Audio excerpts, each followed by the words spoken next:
लेकर सारे चोर चोर जब सरकार बनाते हों, लूट खसोट मेरे देश में जब दरबार मचाते हों, जब नेताजी के भाषण सुनकर आंसू लोग बहाते हों, भूखे बच्चे बिलख बिलख कर सड़कों पर सो जाते हों, आम आदमी का जब हर दिन शोषण होता हो, भ्रष्ट मंत्री और अफसरों का प्रमोशन होता हो, राष्ट्रभक्ति की तब लोगों में मसाल जलानी पड़ती है, तब जाकर के देशवासियों कलम उठानी पड़ती है। तब जाकर के देशवासियों कलम उठानी पड़ती है। चलती बस में युवती का बलात्कार हो जाता है। याद करिएगा 16 दिसंबर को जिस दिन रात के 12 बजे निर्भया का बलात्कार हुआ, तब जाकर लिखा कि चलती बस में युवती का बलात्कार हो जाता है, संस्कारों का पढ़ा पाठ भी शर्मसार हो जाता है, फेंक रहे हो पैसा नेता जब पायल की झनकारों पर, खाकी वर्दी सूख रही हो कोठों की दीवारों पर, रक्षक का भक्षक से जब मिलनसार हो जाता है, कानून तोड़ने वाला फिर अपराधी नहीं घबराता है। तब जाकर के देशवासियों कलम उठानी पड़ती है, राष्ट्रवाद की दुनिया में एक अलग जगानी पड़ती है। राजस्थान में हमारे व्यक्ति विशेष के इस खास कार्यक्रम में आज मैं आपको एक ऐसे चेहरे से मिलवाने जा रहा हूं जो सोशल मीडिया में खासा चर्चित है। उनकी क्लिपिंग्स, उनकी छोटी छोटी कविताएं सोशल मीडिया में वायरल होती रहती हैं। एक ऐसा कवि जिसने महात्मा गांधी पर सवाल उठा दिए अपने कविताओं के माध्यम से। मंच में बैठे और सुनने वाले लोग चौंक भी गए। आप समझ गए होंगे कि मैं अमित शर्मा की बात कर रहा हूं, नोएडा के रहने वाले हैं। कवि सम्मेलन का एक जाना माना चेहरा अमित शर्मा हमारे साथ हैं। अमित, सबसे पहले मैं आपसे यही पूछूंगा कि इतनी कम उम्र में आपने अपनी कविता के माध्यम से राष्ट्रपिता पर सवाल उठा दिए। नहीं अमरीश जी, मैं आपको बताऊं कि मैंने राष्ट्रपिता पर सवाल नहीं उठाया। राष्ट्रपिता पर सवाल कोई उठा भी नहीं सकता, लेकिन जिस प्रकार हमारे लोकतंत्र में हमारे जो डेमोक्रेसी व्यवस्था है, उस व्यवस्था में सबको बोलने का भी अधिकार है। लोग तो एक बड़े विश्वविद्यालय से भारत तेरे टुकड़े होंगे इंशाअल्लाह इंशाअल्लाह, भारत की बर्बादी तक जंग रहेगी जारी, जंग रहेगी जारी। जब वो लोग भारत की बर्बादी तक जंग जारी रख सकते हैं, तो कम से कम मैं अपने पूर्वजों की गलतियों से एक बार कह तो सकता हूं कि जो पूर्वजों से गलती हुई आगे वो गलती ना हो। तो मैंने बापू से कोई सवाल नहीं उठाए। मैं जो आपका निवेदन है उस कविता को मैं एक बार फिर दोहरा देता हूं और आपको बता देता हूं कि कविता मैंने सबसे पहले बापू ने जो पुरुषार्थ किया उस पुरुषार्थ का वर्णन किया है। और मैंने कविता में ये कहा है कि गांधी बाबा तुमने हमको एक मौन हथियार दिया। मतलब बापू कहते थे अहिंसा परमो धर्म है, लेकिन अहिंसा परमो धर्म के आगे का भी जो वाक्य वो ये है कि अगर धर्म की रक्षा के लिए तुमको हथियार उठाना पड़े तो वो हिंसा भी अहिंसा मानी जाती है, पुण्य कार्य माना जाता है, वो जायज है।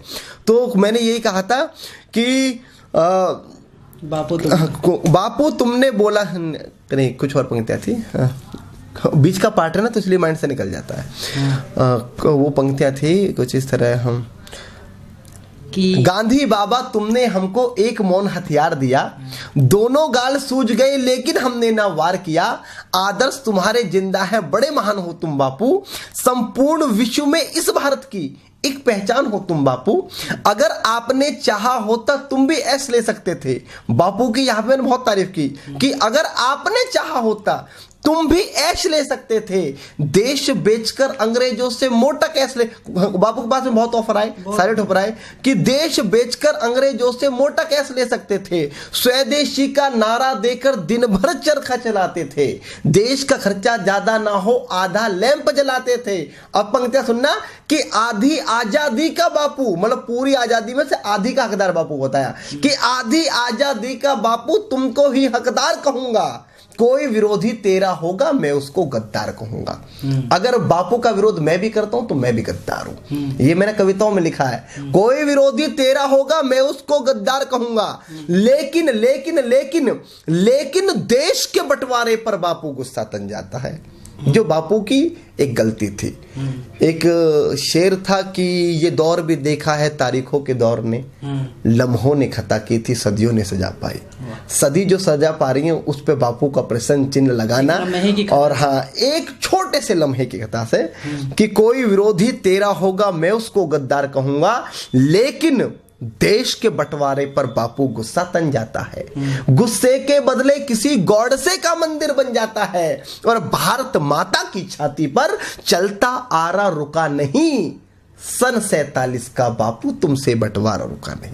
क्योंकि बापू का ही वक्तव्य था कि सन 47 का, और बापू का वक्तव्य क्या था, अगली पंक्ति में आएगा कि सन 47 का बापू तुमसे बंटवारा रुका नहीं, तुमने तुमने तुमने तुमने बापू बोला था ये शाख नहीं छटने दूंगा। महात्मा गांधी ने बात की थी, रिकॉर्डेड बात है, और कई लोगों ने लिखी इस बात को अपनी किताब में, पढ़ सकते हैं कि तुमने तुमने तुमने बापू बोला था ये शाख नहीं छटने दूंगा, इंच इंच कट जाऊंगा पर देश नहीं बटने दूंगा। चंदा सूरज धरती अंबर सारे ही शर्मिंदा थे, जिस दिन देश बटा बापू उस दिन तुम भी जिंदा थे।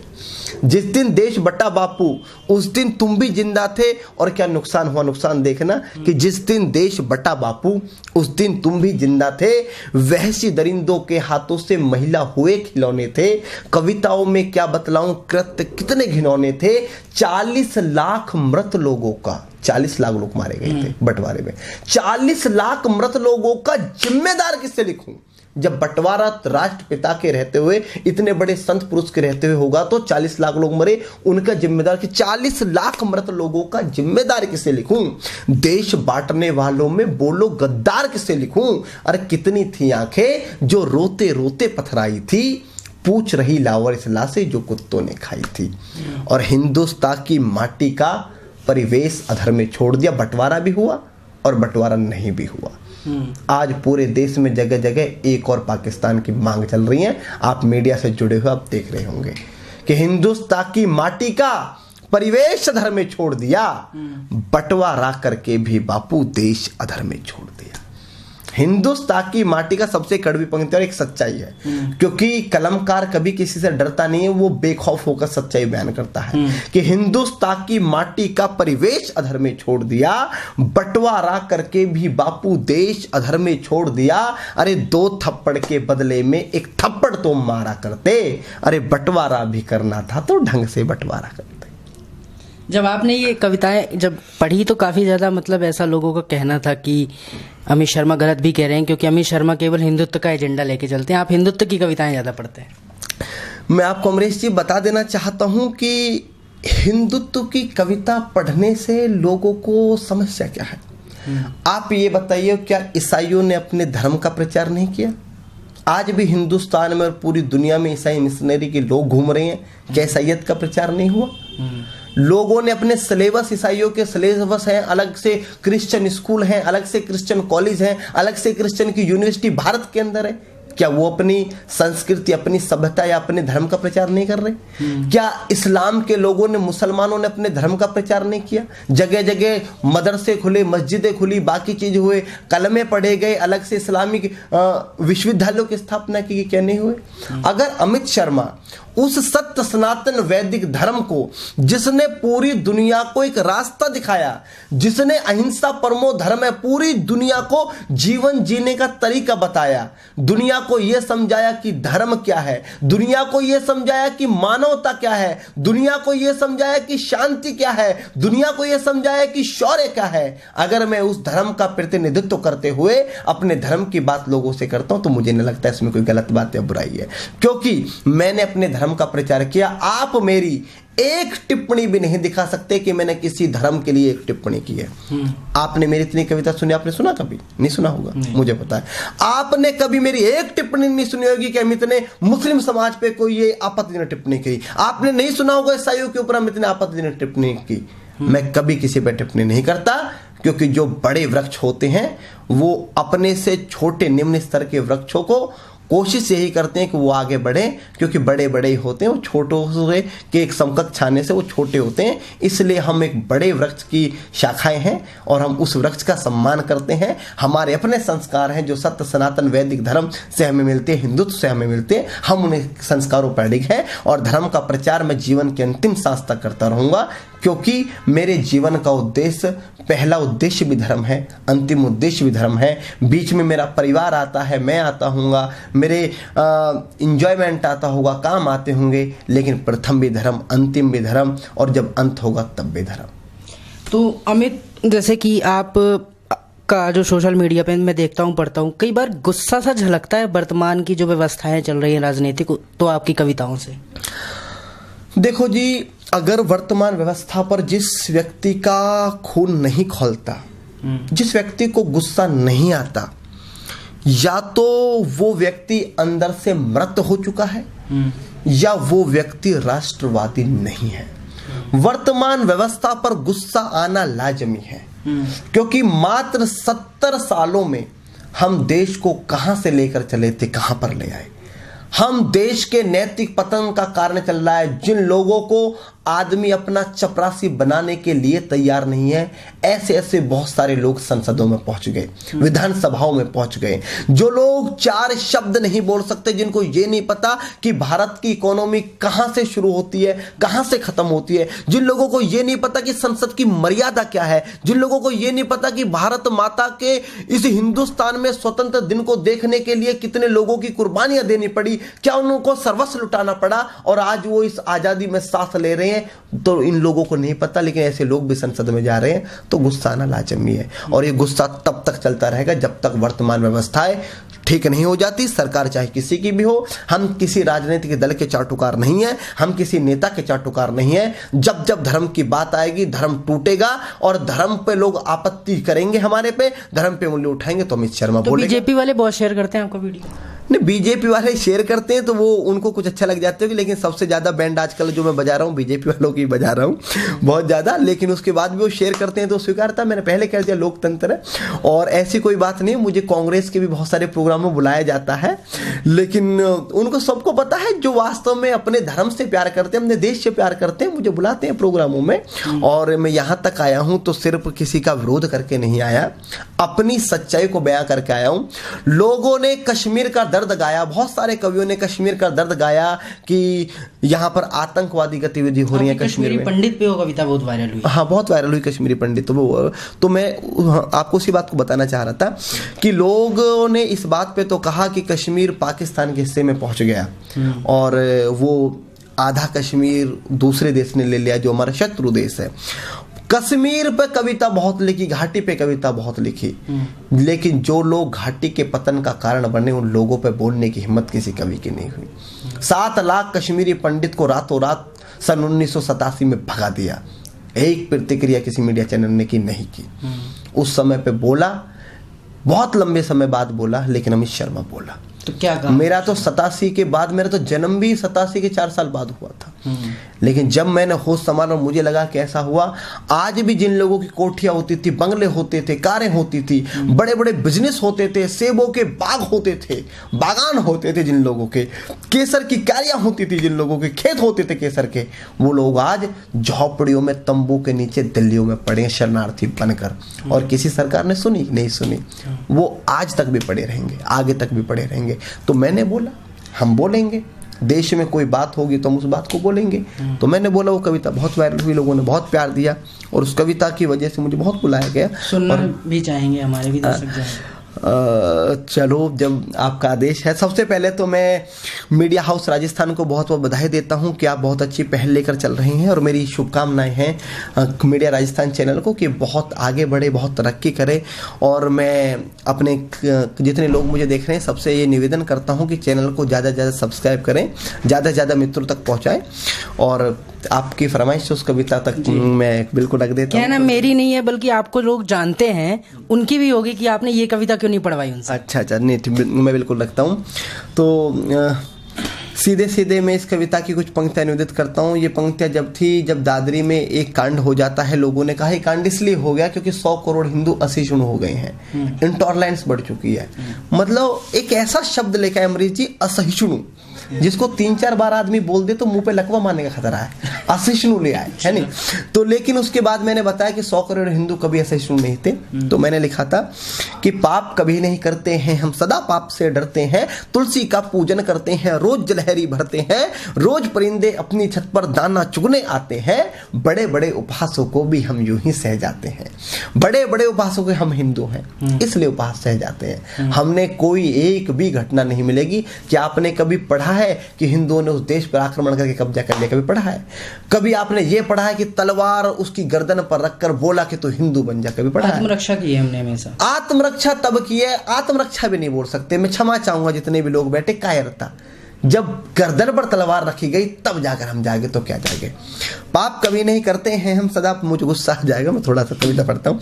पाप कभी नहीं करते हैं हम सदा पाप से डरते हैं, तुलसी का पूजन करते हैं रोज जलहरी भरते हैं, रोज परिंदे अपनी छत पर दाना चुगने आते हैं, बड़े बड़े उपहासों को भी हम यूं ही सह जाते हैं। और ताकत के दम पर हमने किसे सताया ये बोलो, तलवारों की धार दिखाकर तिलक लगाया ये बोलो, अरे जेहादी जो मैल था उसको हमने साफ किया था जी, 17 बार मोहम्मद गौरी हमने माफ किया था जी, 17 बार मोहम्मद गौरी हमने माफ किया था जी। मैं यदि सहिष्णु ना होता कश्मीर में काटा ना जाता, सबसे बड़ा सहिष्णु मैं हूं, कश्मीर में काटा गया तब भी चुप रहा। कि मैं यदि सहिष्णु ना होता कश्मीर में काटा ना जाता, मैं यदि सहिष्णु ना होता ये भारत बांटा ना जाता, मैं यदि सहिष्णु ना होता गुरुओं पर वार नहीं होते, आर्यवृत्तिस भारत के टुकड़े हर बार नहीं होते। मैं यदि सहिष्णु ना होता तो कोई कलंकी ना कहता, संसद के गलिहारे में भगवा आतंकी ना कहता। मैं यदि सहिष्णु ना होता हिंदू बदनाम नहीं होते, मैं यदि सहिष्णु ना होता तंबू में राम नहीं होते। मैं यदि सहिष्णु ना होता तो कोई कलंकी ना कहता, संसद के गलिहारे में भगवा आतंकी ना कहता। मैं यदि सहिष्णु ना होता हिंदू बदनाम नहीं होते, मैं यदि सहिष्णु ना होता तंबू में राम नहीं होते। अरे लगता है तुम हिंदुस्तान कंगाल बनाकर मानोगे, सारा भारत कश्मीर बंगाल बनाकर मानोगे। ना तंत्र काम में आता है ना मंत्र काम में आता है, जो शीश काट दे दुश्मन का वो यंत्र काम में आता है। और 7 लाख कश्मीरी पंडित कश्मीर से भगा दिए, तिलक लगाने वालों के भी होश ठिकाने लगा दिए। माँ को काटा बहन को लूटा वो चुपचाप खड़े रहे, गाड़ी बंगले वाले भी राहत शिविरों में पड़े रहे। अरे पंडितों सागर से बहती पतवार उठा लेते, ललकारता उन लोगों को, उनको क्या करना चाहिए था। 7 लाख लोग भाग गए चुपचाप खामोशी से, क्या करना चाहिए था कि अरे पंडितों सागर से बहती पतवार उठा लेते, 7 लाख में से केवल 100 ही हथियार उठा लेते, दुश्मन की छाती पर जाकर सीधे ही तन जाते तुम, केवल कुछ दिन की खातिर ही परशुराम बन जाते तुम। तो पाक का झंडा ना होता इस हिंदुस्तान की माटी में, हर हर महादेव के नारे लगते कश्मीरी घाटी में, हर हर महादेव के नारे लगते कश्मीरी घाटी। ये बहुत ज़्यादा वायरल कविता थी आपकी। अब समय भी हमारे पास कम है, अमित को जाना भी है कवि सम्मेलन में, तो वर्तमान राजनीतिक व्यवस्था पे अगर कुछ लिखा हो, कुछ हो तो। वर्तमान राजनीति पर मैंने इसलिए नहीं लिखा क्योंकि मैं अपनी करोड़ों की कविता 2 कौड़ी की वर्तमान राजनीति पर खर्च नहीं करना चाहता। और आप मेरी पूरी वो देख लोगे, वॉल भी देख लो, फेसबुक देख लो, इस चुनाव में मैं बिल्कुल न्यूट्रल रहा, क्योंकि राजनीति जिस दिशा में जा रही थी उस दिशा वो हमारे अनुकूल नहीं थी।